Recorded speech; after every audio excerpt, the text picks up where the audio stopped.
talked about like minimal attribution in the early stage, out of the box attribution. I would imagine today the attribution looks a little bit differently at Superside, probably maybe a little more sophisticated. Maybe talk about like what that looks like today, and then like what level or what stage did you reach when you were like, oh shit, okay, now it's time to actually get serious about tracking?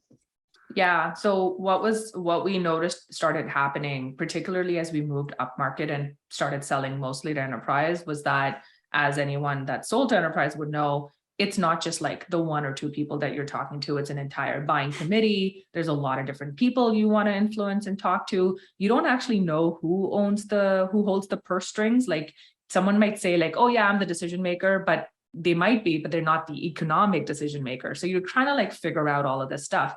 So you actually have to influence many different people inside the account, people that may be at the table and people that may not be. So we started doing that. And now we just realized that we were like, I'll just give like a very simple example from yesterday. I forget which customer it was, Reddit or someone else. And we signed them on as a customer just very recently, literally in the last month.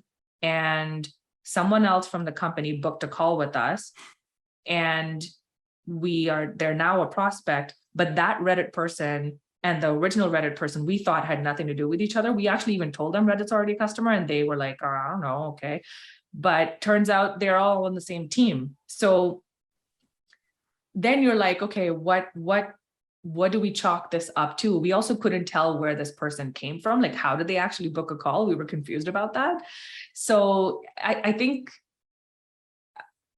I forget where I was going with this actually, but I think there's complexity when you sell to enterprise, and it might require not just an attribution model, but almost like some kind of like rules of engagement of how you think about accounts. Do you think about accounts and sub accounts and subsidiaries? Like, if you think about Coca-Cola, is Coca-Cola USA and Canada and Brazil and whatever, are they different entities in your CRM, or are they all the same? And then how do they all work together? So I think like that's the first piece. And then the second piece is, okay, how do I attribute these different buying journeys that Google and other platforms would tell you are separate users and different users? And then how do you like merge that all together?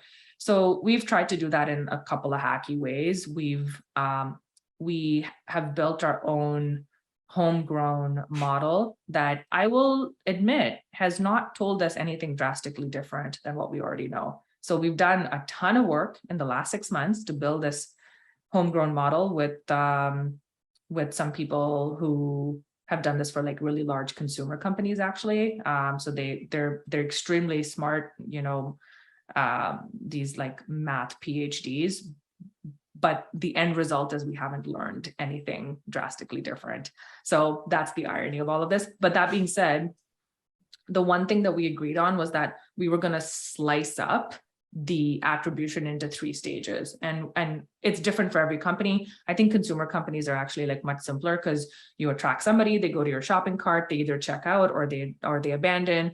That motion is very clear, and you can track them all the way through. I think in B2B it's much harder. So we just said to ourselves, okay, we're just going to split this into 3 buckets.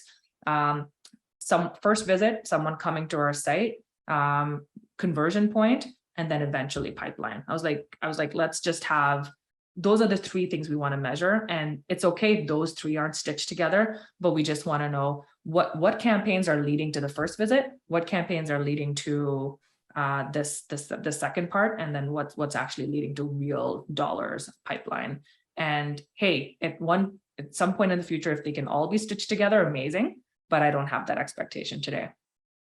I love it.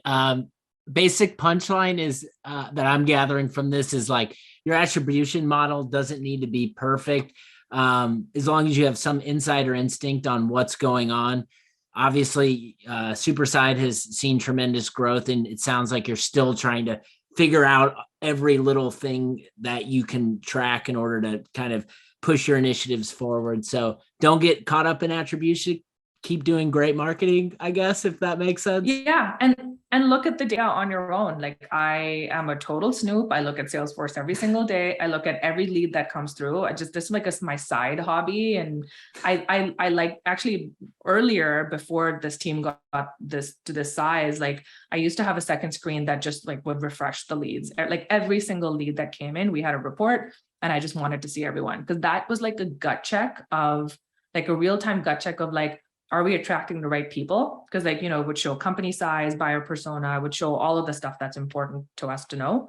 And it was just like every single day I would like turn off my computer, and I would be like, I know if we had a good day or not, because I was seeing those real-time leads. So I would say, like, just like look at what's coming through, no matter what level you're at or what your job is, like, see what's actually coming through. We have an integration between Salesforce and Slack, where every time a new opportunity gets created, it actually pushes it to Slack. Every time we close an opportunity, it pushes to Slack. And that's actually really empowering for everybody as well.